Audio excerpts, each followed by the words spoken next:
Hi, welcome to another episode of Tell Me How You're Mighty. It's Tracy Shorn here with Sarah Gorel, and today we're talking about the central founding myth of the reconciliation industrial complex, and that is that cheating makes your marriage stronger. Not only does it make it stronger, it saves marriage. It whitens, it brightens. Infidelity. Is your old marriage looking shabby? Consider cheating. Screw around today for a new and improved relationship. Yes, cheating. It makes a marriage stronger. So it's not just wandering genitals, Sarah, it's marriage preservation. So this came up on the blog recently with People magazine. They published an article right in time for Valentine's Day about Charity and Matt Craig, and the title was Cheating Saved Their Marriage. So what do you think of this? Do you believe that cheating saved it? Do you know, I have to admit that initially, so I'm looking back on my own because obviously we've both been through this. And Yeah. when I look back on discovering that my ex-husband had an affair, I bought into that idea. And I remember initially thinking that it had saved our marriage because I suddenly saw him as a prize. So I was dancing around and thinking, oh, and I was making everything really lovely and everything got better because we were talking again. And it was like the excitement of when we first got together, where I was thinking, I'm going to win him from the other woman. It's all going to be okay. So I do understand where that mentality comes from, but I think it is a very, very flawed philosophy. And the idea that anybody that is cheating is some kind of selfless individual who Oh, is saving the marriage and really highlighting their spouse's inadequacies and how they need to up their game in order to win this prize. It's a ridiculous idea. yeah, it's so offensive on so many levels. When I read these things, it makes me crazy. But yeah, I mean, at the same time, you were thinking you were winning the pick me dance and that he's suddenly paying attention to you. At the same time, I'm sure you were traumatized. I'm sure you were, feeling sick and having mind movies and anxiety and stress. And I mean, of course, it's all very heightened, right? And then the carrot, this is what I find so cruel about it. The carrot that they dangle is all your suffering will be worth it because in the end, you will have a better, stronger marriage. It's not just that your marriage will survive or endure, it's that cheating makes it better. That is the offensive nugget at the heart of all this bullshit. It's staggering, isn't it? Because surely fundamentally at the heart of any relationship, whether it's marriage or friendship, is trust. How Yeah. can you ever trust somebody ever again when they have cheated on you and lied and possibly spent the family money, possibly put you at risk of sexually transmitted diseases? How is that supposed to make your marriage stronger? And it's interesting because I've just come off air from doing a program where we were talking about romance fraud. And Hmm. romance fraud is absolutely huge. And it was quite interesting because I asked the woman I was talking to who was in a Netflix documentary, The Hmm. Tinder Swindler, where she lost £200,000 to someone who professed to be a billionaire. He wasn't. He was up Wow. to all sorts of antics. And I said to her, what would be the red flags for you? What would you, looking back on, what advice would you give to anyone else? And she said, love bombing. He Mm. made me feel so special. He just love bombed me. He reflected my movements and how I behaved. And I think the same goes on during an affair. You know, the affair partner's being love bombed, and then that you find out about the affair, and sometimes there's this kind of triangular love bombing going on, but it's all based on fake. Yeah. No, that's why I think changing the language around infidelity is so important and calling it out because if you say cheater, if you don't say, I don't know, my special love muffin or my husband, my spouse, my wife, if you really call out the action, it's harder to put value on that person because you are thinking of what they did. I mean, if you said embezzler, I'm going to have a stronger relationship with my embezzler, we would think it's ridiculous. If we say I'm going to have a stronger relationship with, I mean, people, of course, they still use these stupid titles, and I think that's the clickbait of it, right? Oh, I wouldn't expect that cheating makes my marriage stronger. You know, Well, the it's other thing about that, I mean, I'm offended on so many levels, but the other thing about it is, so if you get cheated on, if you're chumped, should you then go out and have a revenge affair to make your marriage stronger? Because cheating makes your marriage stronger, right? Or is it only one special person who can make the marriage stronger through their cheating? Only one person gets to inject a crisis and chaos and walk away. If you do that in turn, if you act shady, no, that's not okay. Suddenly marriage, it doesn't make your marriage stronger. And does it justify numerous affairs then? So you have the one affair, it makes your marriage stronger. You hit another dodgy point a couple of years down the line. Oh, off we go again. We need to make our marriage stronger. So here's another affair on the way. And it also struck me today when I was doing the romance fraud that the language and the narrative is so dramatically different. So Hmm. if you defraud somebody who you're not in a long-term relationship, or you specifically get involved with them to take their money, then that is awful. And we will all agree with that. No one would say, oh, well, no, actually, let's just have a look. He took £200,000 off of you, but, that's all fine because. But when Hmm. it comes to defrauding someone within their own relationship, their stable relationship, the place where they think they can feel safe, where they can trust, where they've quite often dedicated a lot of time and money and energy and brought children into the mix, that's all fine. That's not fraud. That's not defrauding someone, scurrying around behind their back and potentially using the family income. Hmm. That's making the marriage stronger. Yeah. No, I mean, the central conceit is that you can work with that. That you can be the Tinder swindler, and you can still date him. That you can work with that. And not only can you work with it, you can turn that swindler into Prince Charming. And that's nuts. It's just nuts. It's preying on vulnerable people. And that's why I have a that's why I call it the reconciliation industrial complex. That's why I have a real problem with these business models. I was gonna bring up one particular, I think, loathsome therapist. So in the People magazine article that I referenced, they give the little call out to this guy. He's Dr. Talal Al Salim, author of Infidelity, the best, worst thing that could happen to your marriage. And which I think is a total ripoff of Anne Burke's book that came out in the 90s, which was, and I'm not making up this title, is My Husband's Affair Became the Best Thing That Ever Happened to Me. The best, Sarah. It's better than your children. It's better than ice cream. It's the best. Right. So the narrative behind this then is that someone has an affair and they have an affair. It's not just their fault, it's their partner's fault as well, because you've let things slide. You're not making time for one another. You are failing to see or to meet needs. So you're both equally responsible for this affair. Now, I can, I've read all of this stuff, so I know where this all comes from. But what about the idea that rather than skipping off and having an affair, you sit down and talk to someone?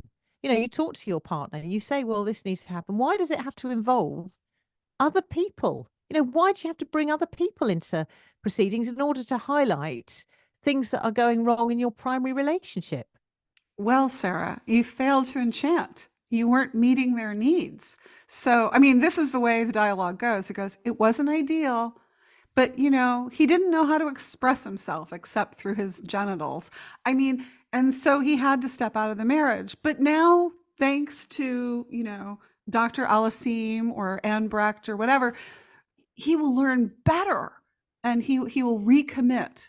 He'll learn to value monogamy and transparency and all the things that he didn't value before.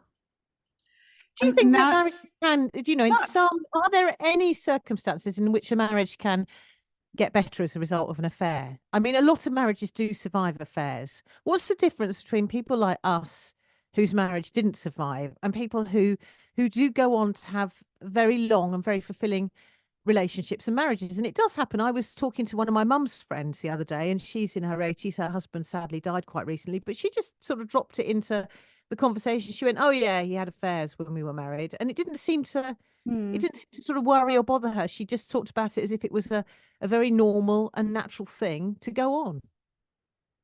Well, people used to have polio. Women used to not be able to get credit cards. We used to have, you know, lynchings. As I mean, we had a lot of really shitty things that happened in the past that people kind of accepted as part of the fabric of their lives, which we now see is absolute bullshit. So I would think, okay, you're a woman in your 80s. The misogyny was worse back then. Or my other thought was, you just had a different idea of marriage. I mean, you went into it with that entitlement kind of baked into the culture and you accepted it. And I just don't believe that it was a big shrug. Or if it's a big shrug, you're stepping out, he's stepping out, you have kind of an open marriage. I don't know what terms they negotiated. Maybe you're just not that deep. It doesn't hurt you to be betrayed. But I think on the whole, I think that's some bullshit. It's going back and dressing it up as sophistication. And I don't know. I couldn't possibly untangle it, but I don't I think the whole yeah. narrative of having an affair will make your marriage stronger. It just dresses it up as a really good thing. It almost gives people permission to have an affair if they are unhappy as a solution. And having an affair should never, ever be a solution because it causes so much destruction and so much hurt. Well, that's the thing. I mean, so it's minimizing the victims of infidelity. It's not that bad. Look, I did it. There was a greater purpose for all of this. Really, I'm not a fuckwit. I am noble. I did this for us. I'm not selfish. There's a greater purpose behind it all. And yeah. And then also there's the blame shifting, right? If you don't get with the program and accept what you did to fail to enchant, how you didn't meet his needs, um, then, that's why it failed, because you failed. But if you accept the dual accountability and you restore, and you think the relationship is a problem and not one person's poor character is the problem, well, then you have this sense of control. You have this sense of agency that you can fix it because you can fix yourself. And that, again, you're preying on vulnerable people. I was going to read this little excerpt from People magazine, and then I really do want to circle back to this awful Dr. Alicine. But so Charity, in the People magazine article of that cheating saved their marriage, says affairs don't happen in a vacuum. Once you heal yourself and your marriage, 10,000 women can walk past my husband and he's not going to blink an eye because he's not looking for an escape. What do you think of that? That is blame shifting, isn't it? That is saying, right, you sort yourself out, or he's perfectly entitled to look at those numerous women that are wandering past. No, it is quite astonishing, but it's a very common narrative. We hear this over and over again. Yeah.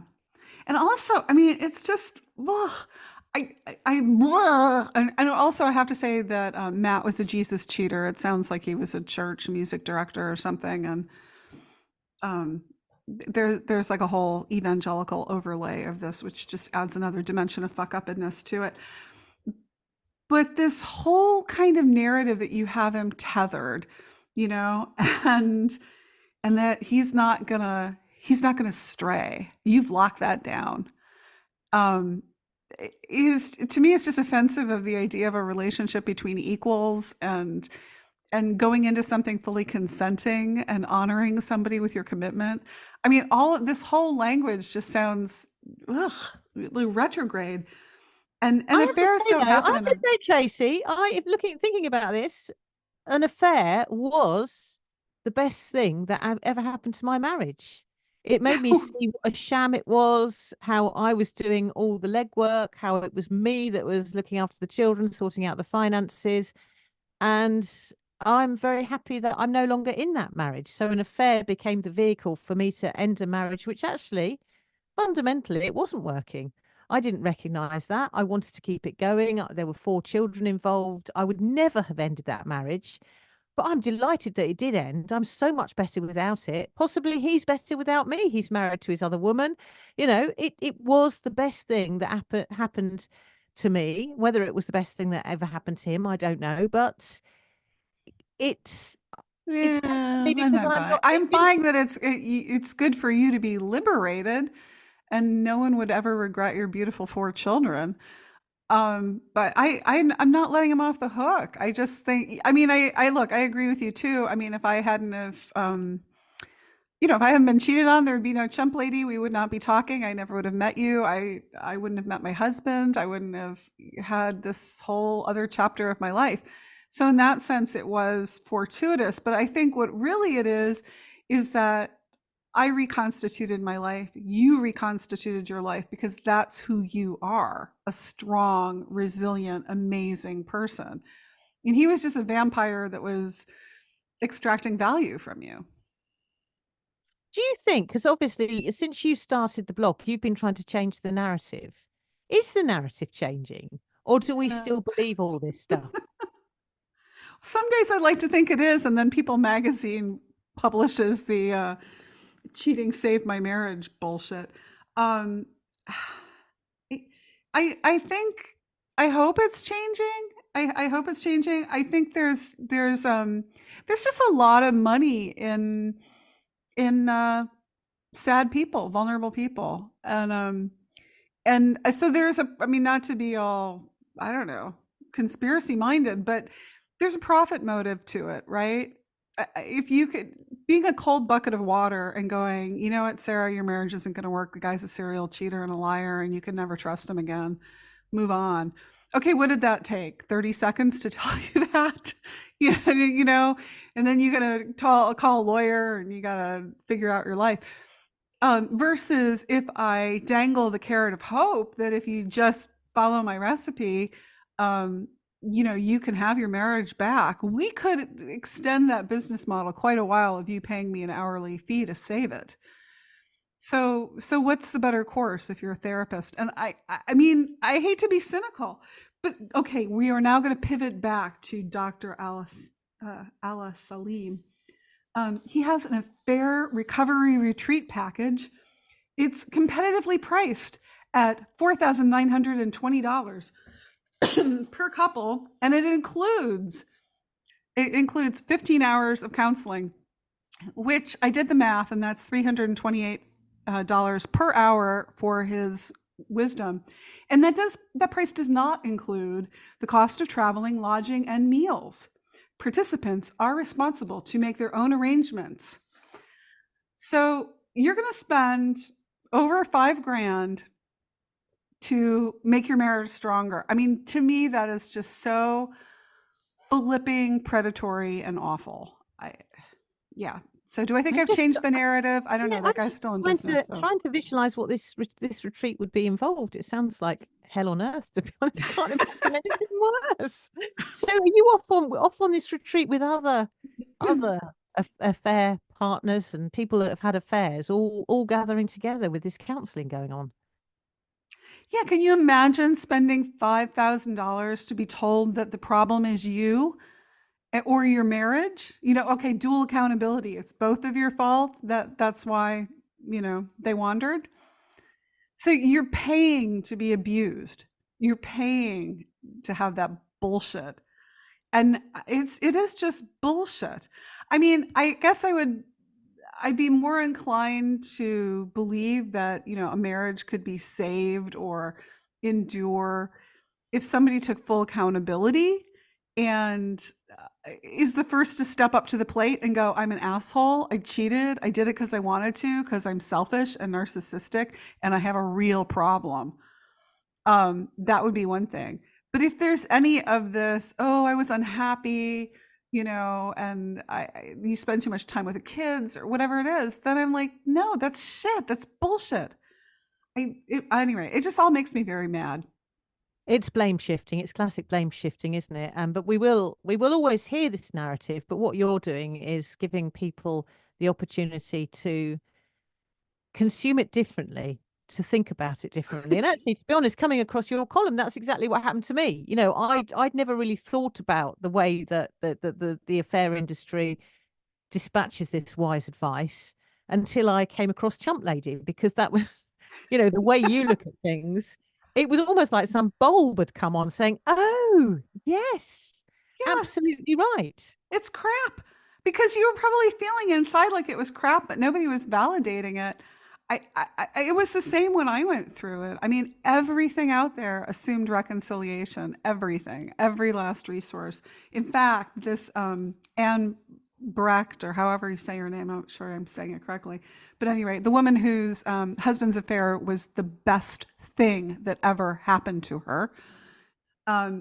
She was the #1 bestseller when I went through it in 2006. She was on Oprah. She was on all the talk shows. And I went onto her blog to do a little research for this episode. And here's a little snippet of some of the advice. We must live through surviving infidelity. We have no choice. But how?